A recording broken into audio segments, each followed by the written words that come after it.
हमारी एपिसोड की शुरुआत जोतरो, काक्विन और उस लड़की से होती जो कि अपने लिए कुछ खरीद रहे होते, मगर तुरंत से एक शख्स काक्विन का वॉलेट छीन के भागने लगता, जिस पर वो ज्यादा दूर जा ही ना सकता क्योंकि काक्विन अपने स्टैंड का इस्तेमाल करके उसे नीचे गिरा देता और काक्विन थोड़ा अजीब तरीके से बिहेव कर रहा होता, जिस पर काक्विन बोलने लगता।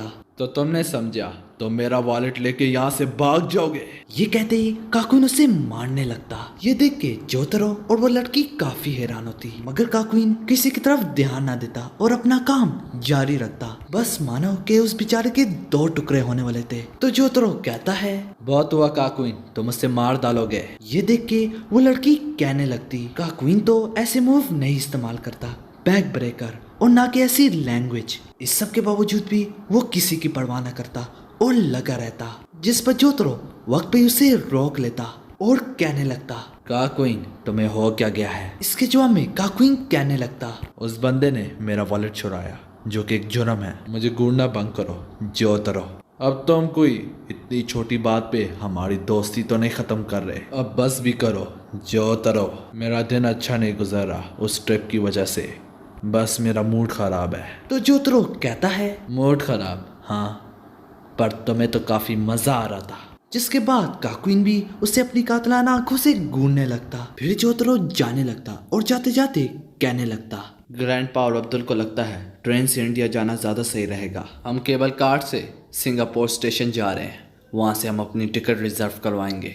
हम कल ही जल्द निकलने वाले हैं। जिस सब के बाद काक्विन की नजर कुछ बीटल्स पे जाती, तभी वो लड़की भी जाने लगती, मगर तभी वो पीछे मुड़ के कहती है, काक्विन तुम्हें नहीं लगता हमें जाना चाहिए क्योंकि जोतरो तो जा रहा है। मगर एकदम से वो लड़की डर जाती क्योंकि वो देखती है कि काक्विन कुछ बीटल्स को खा रहा है। ये देख के उसके पैरों तले जमीन खिसक जाती और वो भाग के जोतरो के पास आ जाती। फिर सीन शिफ्ट होता और हमें केबल कार्ट स्टेशन में दिखाया जाता, जिसमें जोतरो और बाकी के लोग काफी ऊंचाई पे खड़े होते। तभी वहाँ पे काक्विन आता और वो जोतरो से कहता है, ए जोतरो, अगर तुम ये चेरी नहीं खा रहे तो मुझे दे दो। जैसे वो चेरी ले रहा होता है तो वो जोतरो को नीचे धक्का दे देता। गिरते वक्त वो लड़की जोतरो को किसी चीज को पकड़ने में मदद कर देती और जैसे ही जोतरो ऊपर आता तो काक्विन कहने लगता, मैं सिर्फ मजाक कर रहा हूँ। तभी वो चेरी के साथ खेलने लगता और काक्विन बड़ी अजीब अजीब हरकतें करने लगता। इस पर वो लड़की दोबारा से खौफजदा हो जाती और वो दिल ही दिल में कहने लगती जैसे कि ये काक्विन है ही नहीं, कोई और शख्स है। इस पर जोतरो दोबारा से उससे घूरने लगता। कुछ ही देर यूं ही घूरने के बाद वहाँ पे केबल कार्ड आ जाती। तो जोतरो कहता है, ओए काक्विन उसमें बैठो। इस पे भी दोनों एक दूसरे को घूरने लगते। तो जोतरो कहता है, तुमने सुना नहीं, केबल कार्ड आ गई है, उसमें बैठो, मेरे पास टिकट्स है हमारे। मैं तुम्हारे कब्जा किए हुए भूत के साथ इसी केबल कार्ड में देखूंगा।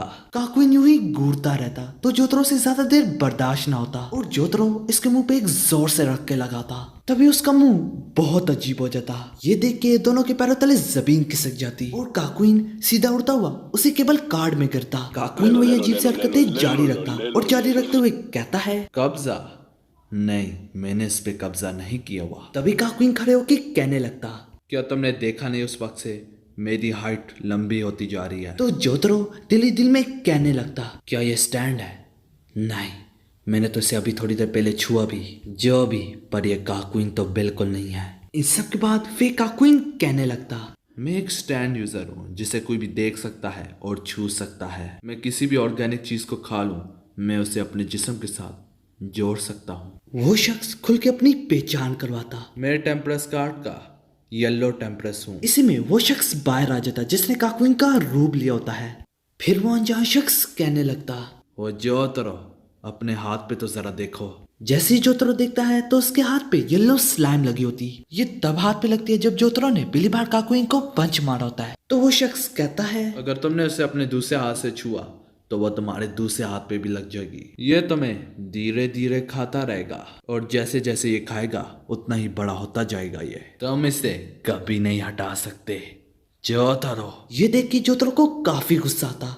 तो जोतरो उड़ा करते हुए अपने स्टैंड पे इस पे टूट पड़ता। तो वो शख्स कहता है, क्या मतलब तुम्हारा ओरा? क्या तुम्हें अभी भी नहीं समझ में आई मेरे स्टैंड के बारे में? तभी ये स्लाइम जोतरो के स्टैंड के हाथ पे लग जाती, जो डैमेज सीधा जोतरो पे जाती और उसी केबल कार स्टेशन पे वो लड़की जोतरो के ग्रैंडपा को बताती सब कुछ क्या हो रहा है। जोतरो के ग्रैंडपा से हमें सुनने को मिलता है कि उस लड़की का नाम एन होता है। साथ ही साथ एन ये भी बताती है कि वो असली काकुइन नहीं बल्कि फेक काकुइन है, और वो उन्हें अपनी एग्जैक्ट लोकेशन बताती cable car station train centre के बीच में, जबकि असली काकुइन उधर ही मौजूद होता है। किसी तरीके से वो जोतरो से अलग हो गया होता है, और जैसे जैसे वो फोन में बात करी होती है तो पीछे से जोतरो केबल कार से बाहर जंप मारता और अपने स्टैंड का इस्तेमाल करके किसी चीज को पकड़ लेता। वो स्लाइम धीरे धीरे से बढ़ती चली जा रही होती है। ये देख के जोतरो कहने लगता, अगर इस तरह चलता रहा तो मुझे अपनी उंगली काटनी पड़ेगी। तभी वो अनजान स्टैंड यूजर दूर से कहने लगता, तुम ये मत समझो तुम मुझसे भाग गए, मुझे तुम्हारे पीछे आने की अब कोई जरूरत भी नहीं बची। मैं तुम्हें बता दूं, मेरे स्टैंड की कोई वीकनेस नहीं है, तुम वैसे भी थोड़ी देर में मरने वाले हो।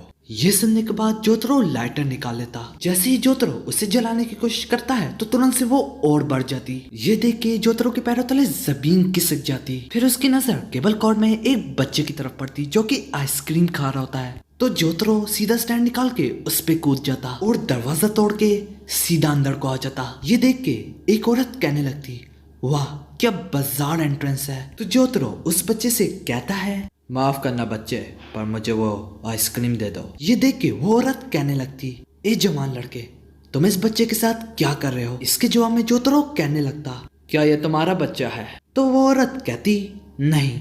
जिस पर सुनते ही जोतरो कहने लगता, तो अपना मुंह बंद कर और राइड का मजा ले, और बच्चे मैं तुम्हें बाद में नहीं ले दूंगा। जिसके बाद वो उस पे ठंडक का इस्तेमाल करता तो इसकी वजह से उस पे कांटे निकलने लगते, साथ ही साथ मजीद गहराई में जाने लगता। ये देख के भी जोतरो काफी हैरान होता।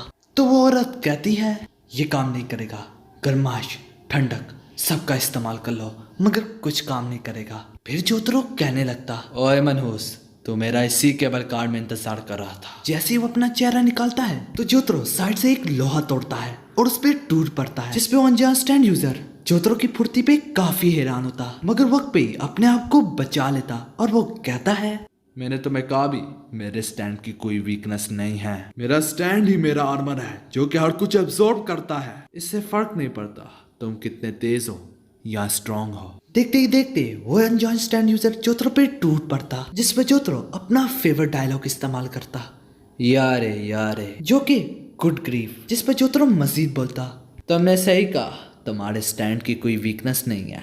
शायद तुम्हारा स्टैंड दुनिया का खतरनाक स्टैंड होगा, पर मैं नहीं। मेरा मतलब हम जो स्टार अपने दिमाग का इस्तेमाल करते हैं, पर मेरे पास अभी भी एक स्ट्रेटजी बाकी है। तो तुरंत से जोतरो नीचे से केबल कार्ड को तोड़ देता और वो वही करता जो जोसेफ जोस्टार करता है, भागना। मगर जोसेफ जोस्टार वैसे कभी नहीं भागा, उसके दिमाग में हमेशा प्लान होता है, जिसपे वो अनजान स्टैंड यूजर भी जोतरो के साथ नीचे गिरने लगता। मगर वो अनजान स्टैंड यूजर इस बात को जोतरो की बेवकूफी समझता, क्योंकि उसके स्टैंड ने उसे पकड़ा होता है तो वो कैसे भागेगा। जैसे ही वो पानी के नीचे गिरते हैं तो जोतरो उसे कस के पकड़ लेता, मगर थोड़ी देर में दोनों ऊपर आ जाते। तो जोतरो कहता है, तुमने अपने स्टैंड से ध्यान हटा दिया ताकि तुम सांस ले पाओ। तुम्हारा स्टैंड ही होगा जिसकी कोई वीकनेस नहीं है, पर तुम्हारी खुद की है। अगर मैं तुम्हें मार दूं तो तुम्हारा स्टैंड अपने आप खत्म हो जाएगा। ये बोलते ही जोतरो उस पे अपने हाथों से टूट पड़ता, जिसके बाद वो गिर गिरा के माफिया मांगता। साथ ही साथ वो मजीद बोलता, दियो ने मुझे ये सब कुछ करने के पैसे दिए हैं। तो जोतरो उसे ये कहता है कि जितना कुछ भी तुम जानते हो अगले स्टैंड यूजर के बारे में मुझे सब कुछ बताओ। ये सुनते ही वो शख्स कहने लगता, मेरी भी कोई इज्जत है, मुझसे ये मत पूछो। तो जोतरो दोबारा से तैयार होता उसकी धुलाई करने के लिए। तो डर के मारे वो बोलने लगता, the God of death, the empress, the hangman और एम्परर, यही सारे तुम्हारे जान के दुश्मन हैं। और जहाँ तक बात है उनकी एबिलिटी के बारे में, वो एक दूसरे को ये नहीं बताते, पर हाँ मुझे इतना जरूर पता है, एक बुढ़िया ने दियो को स्टैंड का इस्तेमाल करना सिखाया है, और उसका बेटा भी इन्हीं चारों में से है जो तुम्हारे पीछे आ रहे हैं। उसका नाम सेंटरफोल्ड है, वो कभी गलती नहीं करता क्योंकि उसके 2 राइट हैंड है, और उसका कार्ड हैंगमैन। और सुनने में आया है उसी शख्स ने पोनारिफ की बैन को मारा है। साथ ही साथ ये भी सुनने में आया है कि उसके स्टैंड की पावर के साथ मिरर का कुछ लेना देना है। फिर वो अनजान स्टैंड यूजर किनारे पे आ जाता, तभी उसकी नजर एक ड्रेन पे आती, तो वो जोतरो से भी कहता है, वो देखो। तभी वहां से वो अपने स्टैंड का इस्तेमाल करता, जो कि सीधा जाके जोतरो को लग जाती और उसे अपनी तरफ खींचने लगता। जाहिर सी बात है ताकि जोतरो उस पे अटैक न कर पाए, और वो काफी खुश होता है कि मैं जब भी तुम्हें मार दूंगा तो दियो मुझे $100 मिलियन देगा। और ऐसी जगह में भी, ऐसे हाल में भी जोतरो अपना फेवरेट डायलॉग बोलता। तभी जोतरो अपने स्टैंड का इस्तेमाल करके ब्रश से सी वाटर का इस्तेमाल करता और गटर का ढकना मुंह पे लगने से वो वापस पानी में गिर जाता और वो अपने पीछे पाता दोबारा से जोतरो को। तो वो बोलता है, मैं तो मजाक कर रहा था, अब कहीं तुम दोबारा से तो मुझे कूटने नहीं लगोगे? मतलब कि मेरी हालत को देखो, मैं कितना जख्मी हूँ। तो जोतरो उस पर पंचेस की बारिश कर देता। इस सब के बाद हमें आखिरी सीन में दिखाया जाता जिसमें जोतरो उस 2 राइट हैंड मैन वाले के बारे में पोनारिफ को सब कुछ बता देता, उसका नाम और जो कुछ भी उसने सुना। वो लोग ट्रेन में इंडिया के सफर पे होते और वो लोग एन की बात कर रहे होते, वो छोटी सी लड़की, वो सिंगापुर स्टेशन, शायद उसने अपने फादर से मिलना होगा। और आखिर में भी काकुइन कहता है, जोतरो अगर तुमने ये चेरी नहीं खानी तो मुझे दे दो। तभी वो चेरी को मुंह में डाल के वही हरकतें करने लगता। साथ ही साथ हमें ये भी दिखाया जाता है वो लड़की ट्रेन में ही होती है और साइड पे सो रही होती है। यहाँ पे हमारी एपिसोड खत्म।